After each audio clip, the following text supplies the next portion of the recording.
आप सभी को जय मसीह की। प्रभु आप सभी को बहुत आशीष दे। प्रभु ने हमें आज का दिन दिखाया, फिर से सारी महिमा प्रभु को मिले। प्रभु का बहुत बहुत शुक्रिया। और आज जो ये वीडियो है, आज से ऐसी कुछ कुछ वीडियोस बनाई जाएंगी आप सभी के लिए, जिससे कि आपको बाइबल की कुछ गहराइयाँ, कुछ वचनों के प्रकाशन, और जिससे कि आप बाइबल की बहुत सारी ऐसी बातों को जो हमारे रोज़मर्रा के जीवन को जीने के लिए, आत्मा में, प्रार्थना में, वचनों में बढ़ने के लिए, और अपने आप को एक अच्छे अभिषेक में, अच्छी सामर्थ्य में, अच्छे वचनों में तैयार करने के लिए, और एक निष्कलंक, निष्पाप, एक तेजस्वी बनने के लिए, यीशु मसीह के सामने खड़े होने के योग्य बनने के लिए, जो हमारी मदद और सहायता करेंगे। सिखाने वाला कोई मनुष्य नहीं, सिखाने वाला परमेश्वर का आत्मा है। हमें कुछ नहीं आता, जैसे कि वचन कहता है कि परमेश्वर ने मूर्खों को चुना है कि बुद्धिमानों को शर्मिंदा करे और ज्ञानवानों को लज्जित करे। सीखने और सिखाने वाला परमेश्वर का आत्मा है। परमेश्वर का आत्मा ही हमें सिखा सकता है। वही हमारा मास्टर है, वही हमारा टीचर है, वही हमारा प्रीचर है, वही सब कुछ है। तो पवित्र आत्मा को अपने जीवन में आने दें, ताकि आप परमेश्वर की गहराई में परिपूर्ण हो जाएं। तो शुरू करते हैं। लिखा है नीति वचन 4 अध्याय 1 आयत में, हे मेरे पुत्रों, पिता की शिक्षा को सुनो और समझ प्राप्त करने में मन लगाओ। समझ प्राप्त करने में मतलब, समझ का मतलब क्या है? समझ होता है परमेश्वर को खोजना। लिखा है कि परमेश्वर को खोजना ही समझ है। हमें परमेश्वर को खोजने में मन लगाना है। और दूसरी आयत में लिखा है, क्योंकि मैंने तुमको उत्तम शिक्षा दी है, मेरी शिक्षा को ना छोड़ो। देखो, मैं भी अपने पिता का पुत्र था और अपनी माता का अकेला दुलारा था, और मेरा पिता मुझे यह कहकर सिखाता था कि तेरा मन मेरे वचन पर लगा रहे और तू मेरी आज्ञाओं का पालन कर, तब जीवित रहेगा। जब तक हम परमेश्वर की आज्ञाओं का पालन नहीं कर सकते, तो हमें जीवन का मार्ग नहीं मिल सकता। हमारे पास सब कुछ तो है, लेकिन जीवन नहीं है। आपने सुना होगा उस धनवान व्यक्ति और लाजर की कहानी, तो आपको मालूम ही होगी। तो इसीलिए परमेश्वर का वचन कहता है कि तू अपने हृदय में मेरे वचन को लिख रख छोड़, और अपने मन में याद रख, और अपनी उंगलियों पर इनको गिन ले। इनको याद रख कि जब भी तू कुछ सिचुएशन, परिस्थिति में है, अगर तुझे कुछ भी करना है, तो उसी समय तुझे मेरा वचन याद है और तू सही चीज को सुने, जो मेरा वचन है। हमेशा सिर्फ मेरे वचन ही का चुनाव करे, जो तुझे जीवन की ओर लेकर जाएगा। और लिखा है, हे मेरे पुत्र, मेरी बातें सुनकर ग्रहण कर। हमें सुनना ही नहीं है, बल्कि उनको ग्रहण भी करना है। ग्रहण करना है, ग्रहण करने के साथ साथ उन पर चलना भी है। और लिखा है, तब तू बहुत वर्ष तक जीवित रहेगा। जीवित रहने का सिर्फ एक यही तरीका है, परमेश्वर की आज्ञाओं को सुनना है, समझना है, और शिक्षा को सुनना है, और परमेश्वर को खोजने में हमें मन लगाना है, और उसकी सभी आज्ञाओं का पालन करना है। तभी हम जीवित रह पाएंगे। और लिखा है, शिक्षा को पकड़े रहे, उसे छोड़ ना दे, उसकी रक्षा कर, क्योंकि वही तेरा जीवन है। मतलब जो परमेश्वर हमें शिक्षा दे रहा है, जो वचन दे रहा है, अगर हम उसको पकड़े रहेंगे, तो ही हम अच्छे तरीके से चुनाव कर पाएंगे। क्योंकि जीवन और मरण की बातें परमेश्वर ने हमारे सामने रख दी है। और जब हम परमेश्वर के वचन का चुनाव करते हैं ना, तो उसका मतलब जीवन का चुनाव करते हैं। एक तरफ सामने धन, दौलत, रोटी, कपड़ा, मकान है, दूसरी तरफ परमेश्वर का वचन है। अगर हमने परमेश्वर के वचन को चुन लिया ना, तो खुदा हमें धन, दौलत, रोटी, कपड़ा, मकान तो देगा ही, बल्कि उससे बढ़कर देगा, क्योंकि परमेश्वर ने लिख दिया है इस बात के बारे में। जैसे कि लिखा है, वो हमारे मांगने से पहले ही जानता है कि हमारी क्या क्या आवश्यकता है। और लिखा है कि जो भी हम उस यीशु के नाम से मांगेंगे, वो हमें देता है। और ये भी लिखा है, वो हमें कभी किसी के आगे हाथ नहीं फैलाने देगा। और ये भी लिखा है कि उसने हमें पृथ्वी पर बहुतायत का जीवन दिया है, जिसमें हम अधिकारी रहकर जीते हैं। और दूसरा, उसने हमें स्वर्ग का अनंत काल का जीवन भी दिया है। ये सब कब होगा, ये सब कब मिलेगा? अगर हम उसकी शिक्षा को पकड़े रहें और उसे छोड़ना नहीं है, और उसकी रक्षा भी करनी है, कि चाहे कैसी भी परिस्थिति हो जाए, लेकिन फिर भी मुझे परमेश्वर के वचन का ही चुनाव करना है। चाहे परिस्थिति मेरे कितने भी विरोध में हो जाए, तभी मुझे परमेश्वर के वचन का ही चुनाव करना है, क्योंकि वही तेरा जीवन है। लिखा है, जैसे कि अभी आपके लिए पढ़ा, क्योंकि वही तेरा जीवन है। आज इंसान के आगे बहुत सारी ऐसी परिस्थिति आ जाती है, रोटी, कपड़ा, मकान को लेकर, नौकरी, बिजनेस को लेकर, शादी ब्याह को लेकर। तो इंसान परमेश्वर के वचन को ना चुनकर, बल्कि छोड़कर अपनी सारी जरूरतों को देखता है। और सबसे पहली बात तो ये सोचता है कि लोग क्या कहेंगे। आपको मालूम होगा कि सबसे बड़ा रोग क्या कहेंगे लोगों का काम है कहना, लोग तो कहकर निकल जाते हैं। लेकिन हम जानबूझकर, कभी कभी अनजाने में, परमेश्वर के वचन को छोड़कर, अब लोगों का डर रख के, या लोग क्या कहेंगे, हमारी इज्जत का क्या होगा, इस डर में, इस भय में आकर, या अपने बारे में सोचकर, स्वार्थपने में आकर हम गलत चुनाव कर लेते हैं, जिसका खामियाजा इंसान को बाद में भुगतना पड़ता है। और बहुत से कहते हैं कि अगर परमेश्वर है तो दिखाई दे, ईश्वर है तो दिखाई दे।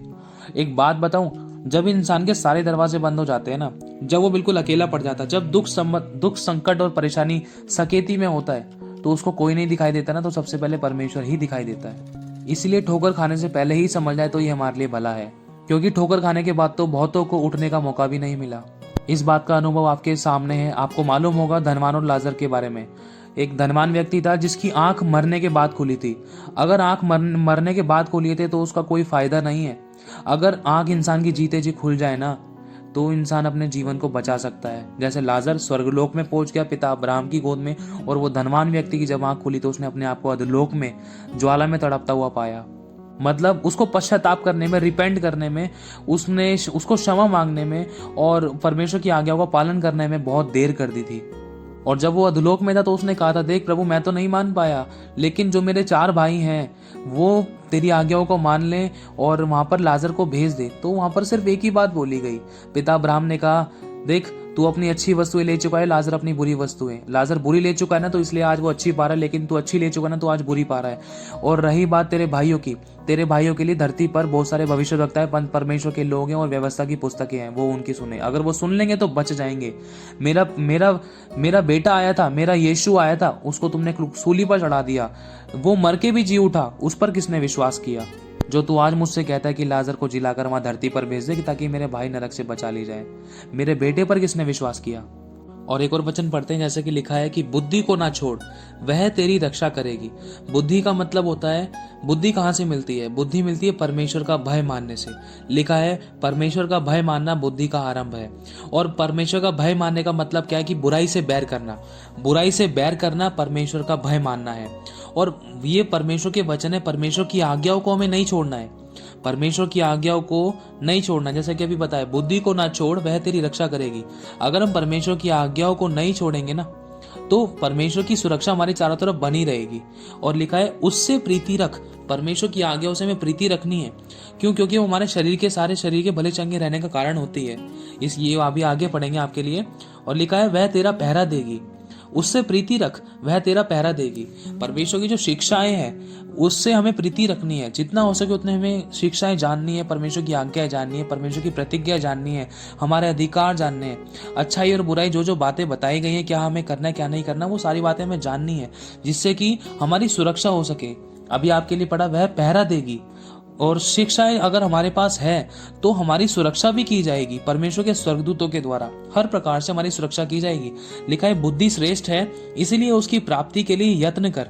बुद्धि मतलब परमेश्वर का भय मानना और बुराई से बैर करना। बुद्धि और ये सारी बातें शिक्षा को लेकर कह सकते हैं।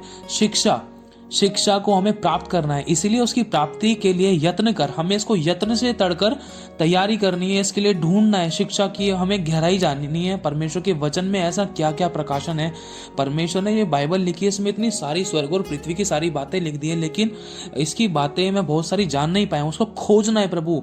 एक एक वचन में बहुत सारे प्रकाशन होते हैं। 100 500 1000 हजारों प्रकाशन होते हैं। ये तो कुछ भी नहीं है।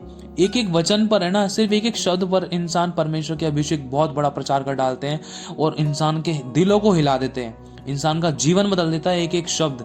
पूरी बाइबल पढ़ना जरूरी नहीं है, लेकिन परमेश्वर के अगर एक वचन पर ही अगर हम चल गए ना, जो परमेश्वर का वचन कहता है कि परमेश्वर प्रेम है, अगर तुम मुझसे प्रेम करते हो तो मेरी आज्ञाओं को मानोगे। अगर परमेश्वर का एक वचन भी हमने पूरा करा ना, तो परमेश्वर उस बात से प्रसन्न होगा। हमें पूरी बाइबल रटी पड़ी है, लेकिन हमने एक भी आज्ञा का पालन नहीं करा तो कोई फायदा नहीं है। लिखा है ना कि हमारी जिंदगी चूना फिरी कब्रें ना बने। बाहर से तो बहुत सजी हुई है, दूसरों को दिखती है हमारी जिंदगी बहुत सजी टिप टॉप लगते हैं, लेकिन अंदर से खोखले हैं, बदबू मारती है, सड़ान मारती है। तो यही चीज है। लिखा है इसलिए उसकी प्राप्ति के लिए यत्न कर। जितना हो सके उतना मैं जाननी है परमेश्वर की आज्ञा क्या है, शिक्षाएं क्या है, जिससे कि प्रभु मैं तेरे पास स्वर्ग में उठा ली जाऊं, तेरी आज्ञाओं का पालन करूं, ताकि मैं बहुतायत का आशीषित अनंत काल का जीवन पाऊं, धरती पर बहुतायत का जीवन पाऊं और कभी किसी का गुलाम ना बनूं, बहुतों को देने वाला बनूं। बहुत सारी आज्ञाएं, बहुत सारी आशीषें, चंगाई, छुटकारा, दीनता, नम्रता, प्रेम, बरकत को लेकर और ब्लेसिंग्स को लेकर, फाइनेंशियली, शारीरिक, आत्मिक, आर्थिक, संसारिक बातों को लेकर प्रभु तेरी कौन कौन सी शिक्षा, इनको मुझे प्राप्त करने के लिए यत्न करना है। मुझे जानना है प्रभु, और तू क्या क्या देना चाहता है, क्या है तेरे दिल की बातें जो तूने बहुतों से शेयर नहीं करी, जो तू मुझसे शेयर करना चाहता है। तो यत्न करना है हमें। लिखा है जो कुछ तू प्राप्त करे उसे प्राप्त तो कर। लेकिन कहने का मतलब है कि हमें चाहे रोटी हो, चाहे कपड़ा हो, चाहे मकान हो, चाहे शरीर की जरूरतें हो, चाहे आत्मिक हो, चाहे आर्थिक हो, चाहे संसारिक हो, परमेश्वर मना नहीं कर रहा है हमें। परमेश्वर कह रहा है जो कुछ तू प्राप्त करे उसे प्राप्त तो कर। हमें जो कुछ प्राप्त करना है, जो हमारी जरूरत है, उसको प्राप्त तो करना है। लिखा है परंतु समझ की प्राप्ति का यत्न घटने ना पाए। समझ का मतलब क्या होता है? समझ की पूरी डेफिनेशन है परमेश्वर को खोजना ही समझ है। लिखा है परमेश्वर को खोजना ही समझ है, तो मतलब परमेश्वर को खोजने का यत्न कम नहीं होने पाए। अगर हम सुबह से लेकर शाम तक काम धंधा कर रहे हैं, अपनी सारी जरूरतें पूरी कर रहे हैं, लेकिन परमेश्वर के वचन की आज्ञाओं का पालन नहीं कर रहे, परमेश्वर को नहीं खोज रहे, परमेश्वर की विधियों पर नहीं चल रहे और परमेश्वर की इच्छा को पूरा नहीं कर रहे, तो यह सब कुछ हमारे लिए कूड़ा है। लिखा है क्योंकि जिनको वे प्राप्त होती हैं वे उनके जीवित रहने का और उनके सारे शरीर के चंगे रहने का कारण होती हैं। ध्यान रखना, एक बार फिर से पढ़ देता हूं। क्योंकि जिनको वे प्राप्त होती हैं, परमेश्वर की आज्ञाएं, शिक्षाएं और परमेश्वर को खोजने में जो हमें समझ प्राप्त होती है, शिक्षा प्राप्त होती है, बुद्धि प्राप्त होती है, जिनको वे प्राप्त होती है वे उनके जीवित रहने का और उनके सारे शरीर के चंगे रहने का कारण होती है। सबसे अधिक अपने मन की रक्षा कर, क्योंकि जीवन का मूल स्रोत वही है। हमें अपने मन की रक्षा करनी है, क्योंकि मन में असाध्य रोग लगा है। शुरुआत मन से होती है। पाप सबसे पहले शुरुआत मन में शुरुआत करता है। पाप मन में विचार आता है, मन में अधर्म आता है, फिर उसके बाद वो प्रैक्टिकली हो जाता है, शारीरिक रूप से उसको हम काम कर डालते हैं, तो वो पाप बन जाता है। तो इसीलिए सबसे पहले अपने मन की रक्षा करनी है कि हमारे मन में कोई गलत बात, गलत विचार, गलत सोच, गलत दर्शन, गलत स्वप्न, कोई व्यभिचार के स्वप्न, कोई भी ऐसी गलत बातें, गलत विचार या दोषारोपण से रिलेटेड या कुछ भी ऐसा गलत मन में ना आए, है ना। लिखा टेढ़ी बातें अपने मुंह से मत बोल और चालबाजी की बातें तुझसे कहना दूर रहे। अगर मन में हमारे अच्छी बातें हैं ना, अगर हमारे मन में सबके लिए पॉजिटिव थिंग्स है, तो हमारे मुंह से भी वही निकलेगा जो हमारे मन के भंडार में है ना। तो लिखा है जैसा तू मन में सोचता है वैसा तू है। तो चालबाजी की बातें हमारे मुंह से ना निकले। जैसा कि अगर हमारा मन पवित्र, पाक और शुद्ध है और अच्छी बातें हैं, तो हमारे मुंह से अच्छी ही बातें निकलेंगी, है ना। और लिखा है तेरी आंखें सामने ही की ओर लगी रहे और तेरी पलकें आगे की ओर खुली रहे। और एक बात बताना चाहता हूँ, इंसान जीवित रहने के लिए, अच्छा जीवन पाने के लिए क्या क्या करता है। लेकिन कोई व्रत रखता है, कोई करवा चौथ का व्रत रखता है, या कोई परिक्रमा करता है, कोई बड़े बड़े पहाड़ों पर जाता है, मंदिर पूजा पाठ करता है, लेकिन कोई ये बात नहीं जान पाया। मैं एक बार फिर से पढ़ देता हूँ कि जीवित रहने का, भले चंगे रहने का, लॉन्ग लाइफ से ब्लेसड होने का क्या तरीका है। लिखा है जो परमेश्वर का भय मानता है, परमेश्वर की आज्ञाओं का पालन करता है, उसको धन, महिमा और दीर्घायु मिलती है। धन का मतलब तो आप समझ गए होंगे, हर प्रकार का धन मिलता है। महिमा मतलब इज्जत, मान सम्मान और बहुत प्रशंसा मिलती है, प्रतिष्ठा मिलती है। और दीर्घायु, लॉन्ग लाइफ मिलती है। ध्यान रखना इस बात का। लोगों को पता ही नहीं है, लोग पहाड़ों पर चढ़ जाते हैं, उपवास रखते हैं, बड़े पता नहीं क्या क्या कार्य करते हैं, लेकिन उनके बारे में आपने जाना ही होगा। लोगों के पास बहुत पैसा रहता है, लेकिन उनके जीवन में रोग होते थे, है ना। थे करके बोलूँ इस बात को समझना, क्योंकि हमारी जवान में भविष्यवाणी का आत्मा होता है। जैसा हम बोलेंगे वैसा हो जाएगा, इसलिए हमें फ्यूचर में कोई गलत बातें कन्फेस नहीं करनी चाहिए, है ना। तो जीवित रहने का तरीका क्या है, अभी आपको बता दिया। परमेश्वर का भय मानना, परमेश्वर की आज्ञा का पालन करना, है ना। और एक बार फिर से पढ़ देता हूं। और मेरा पिता मुझे यह कहकर सिखाता था, तेरा मन मेरे वचन पर लगा रहे, तू मेरी आज्ञाओं का पालन कर, तब जीवित रहेगा। एक बार दूसरा पढ़ देता हूं। हे मेरे पुत्र, मेरी बातें सुनकर ग्रहण कर, तब तू बहुत वर्ष तक जीवित रहेगा। और लिखा है शिक्षा को पकड़े रहे, उसे छोड़ ना दे, उसकी रक्षा कर, क्योंकि वही तेरा जीवन है। शिक्षा, परमेश्वर की आज्ञाएं हमारा जीवन है, यही तो हमारा जीवन है। और इंसान जीवन की खोज में कहां कहां चले जाता है, अपना सब कुछ त्याग देता है। कोई अपने 20 बच्चों को छोड़ देता है, कोई पति पत्नी को छोड़ देता है, कोई अपना परिवार को छोड़ देता है, सन्यास बन जाते हैं, लेकिन फिर भी जीवन अच्छा नहीं है, शांति नहीं है, क्योंकि परमेश्वर उनके पास नहीं है, परमेश्वर की आज्ञाएं नहीं है।